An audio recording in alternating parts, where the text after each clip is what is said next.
गौतम बुद्ध अपने ध्यान में बैठे थे। वहाँ पर एक आदमी आया। ये आदमी अपने आलसीपन से बहुत ज़्यादा परेशान था। आलसी आदमी गौतम बुद्ध से बोला, महात्मा जी मेरी मदद कीजिए। मैं अपने आलस्य से बहुत ज़्यादा परेशान हूँ। आप ही कोई उपाय बताइए जिससे मैं आलसीपन से छुटकारा पा सकूँ। गौतम बुद्ध ने उस व्यक्ति से कहा, पहले मुझे यह बताओ कि तुम्हें क्यों लगता है कि तुम आलसी हो। आलसी आदमी बोला, सिर्फ मुझे नहीं, मेरे परिवार वालों को और मेरे आसपास के सभी लोगों को ऐसा लगता है कि मैं आलसी हूँ। गौतम बुद्ध ने फिर उससे पूछा, क्या तुम जानते हो आलस्य होता क्या है? आलसी व्यक्ति बोला, नहीं, मैं नहीं जानता हूँ, किंतु मैं इतना ज़रूर जानता हूँ कि आलस्य बहुत बुरी चीज़ है। इसकी वजह से मुझे बहुत नुकसान हुआ है जीवन में। गौतम बुद्ध बोले, जिस परेशानी से तुम छुटकारा पाना चाहते हो, पहले उसके बारे में पूरी जानकारी ले लोगे तो उससे छुटकारा पाना आसान हो जाएगा। आलसी व्यक्ति बोला, भगवान, इतनी बुद्धि तो मुझ में नहीं है, आप ही मुझे इस समस्या के बारे में जानकारी दीजिए। गौतम बुद्ध बोले, आलस्य एक मानसिक अवस्था है, एक विचार है जिसे जाने अनजाने में हम खुद ही जन्म देते हैं। आलस्य दो मूलभूत कारणों की वजह से ही जन्म लेता है, एक है शारीरिक और दूसरा मानसिक। शारीरिक कारणों में पहला कारण है गलत तरह का भोजन।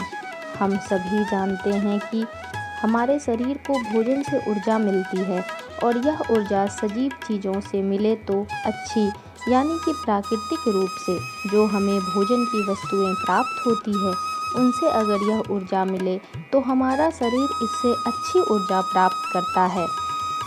इससे उलट यदि हम निर्जीव वस्तुओं से ऊर्जा प्राप्त करते हैं तो यह हमें आलस्य की ओर लेकर जाती है।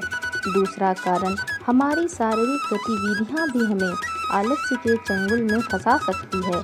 गौतम बुद्ध ने आलसी व्यक्ति को अपने शिष्यों की तरफ इशारा करते हुए कहा कि देखो, इनके चलने फिरने बैठने के तरीकों में तुम्हें कुछ अलग नज़र आ रहा है।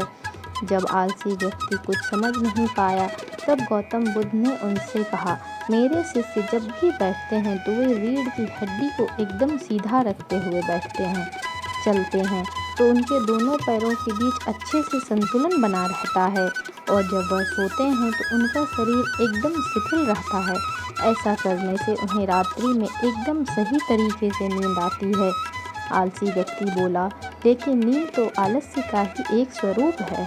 बुद्ध बोले, हाँ, अगर उसे ज़्यादा मात्रा में लिया जाए तो।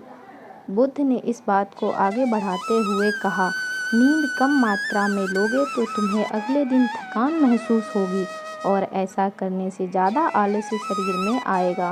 नींद ज़्यादा लोगे तब भी यही परिणाम होगा, इसलिए नींद को ना ज़्यादा ना कम, एकदम सही मात्रा में लेना अति आवश्यक है। आलसी व्यक्ति बोला, हाँ, यह तो मैंने भी अनुभव किया है। बुद्ध बोले, अब मानसिक कारणों के बारे में जान लो। मानसिक कारणों में सबसे पहले है हमारी पुरानी गलत धारणाएं। अक्सर ऐसा होता है कि हम पहले जिन कामों में असफल हो चुके हैं, हमारे अंदर ऐसी भावनाएं बन जाती है कि हम उस काम में हमेशा असफल होते रहेंगे, जिस वजह से हमें उस काम को करने में आलस आता है। ऐसी धारणाओं से छुटकारा पाने का एकमात्र उपाय यह है कि हमें अपने मन को यह समझाना चाहिए कि पिछली बार जब हम उस काम में असफल हुए थे तो हम उसके बारे में जितना जानते थे, अब हम उस काम के बारे में उससे ज़्यादा जानते हैं, क्योंकि असफल होने के बाद हम उससे काफ़ी कुछ सीखे भी हैं। बुद्ध बोले, दूसरा कारण है आलसी और कामचोर लोगों की संगत। कई बार ऐसा होता है कि हम आलसी नहीं होते, मगर जिनके साथ हम रहते हैं हम उन जैसे बनने लगते हैं। इससे छुटकारा पाने का उपाय बहुत सरल है। कामचोर और आलसी व्यक्तियों से दूर रहो। ऐसे व्यक्तियों की संगत में रहो जो अपने काम को बड़ी लगन से करते हैं और तुम्हें कुछ सिखा पाए।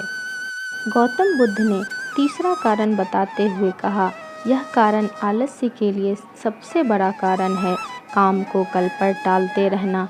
यह कारण इतना शक्तिशाली है कि किसी भी व्यक्ति को बर्बाद कर सकता है। इससे बचने का सही आसान उपाय यह है कि काम जितनी जल्दी संभव हो उतनी जल्दी कर दिया जाए। गौतम बुद्ध ने आलसी व्यक्ति से एक सवाल पूछा, मान लो तुम किसी रेगिस्तान में फंस गए हो और तुम्हें प्यास लगी हो तो तुम क्या करोगे? आलसी व्यक्ति बोला, मैं जल्दी ही रेगिस्तान के आसपास कोई गांव की तलाश करूंगा या ऐसी जगह की तलाश करूंगा जहां पर मुझे पानी मिल सके।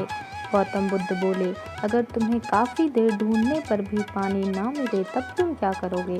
आलसी व्यक्ति बोला, मैं तब भी अपनी तलाश जारी रखूंगा क्योंकि ऐसी परिस्थिति में मेरे पास कोई और दूसरा विकल्प तो होगा ही नहीं। गौतम बुद्ध बोले, बिल्कुल सही, और यही है मानसिक स्तर पर आलस्य का चौथा कारण, किसी भी निश्चित लक्ष्य का ना होना। यह भी आलस की ओर लेकर जाता है। अब सुनो पांचवें कारण के बारे में। गौतम बुद्ध बोले, सोचो कि तुम्हारे पास काफ़ी सारे सोने के दागिने हैं जो तुम्हें एक जगह से दूसरी जगह लेकर जाना है। तुम चलते चलते थक जाते हो और किसी पेड़ के नीचे बैठ जाते हो और तभी तुम्हें दूर से तुम्हारी तरफ दौड़ कर आ रहे डाकू दिखाई देते हैं। तो क्या तब भी तुम उस परिस्थिति में आलस करके वहीं बैठे रहोगे या ऐसी परिस्थिति में तुम वहां उठकर दौड़ने लगोगे? आलसी व्यक्ति बोला, जी मुझे वहां से दौड़ना ही पड़ेगा, नहीं तो मेरी जान और सोने के दागिने दोनों खतरे में पड़ जाएंगे। बुद्ध बोले, यानी कि तुम्हारे पास एक ठोस वजह होगी दौड़ने के लिए। यही है आलस्य का पांचवा कारण, किसी भी काम के लिए ठोस वजह का ना होना। आलसी व्यक्ति महात्मा बुद्ध की बातों से संतुष्ट हुआ। वह बोला, महात्मा जी, अब मैं आलस्य के बारे में सब कुछ जान चुका हूँ और अब मैं इन सभी कारणों पर काम करूँगा और अपने आलस्य को दूर भगा दूँगा।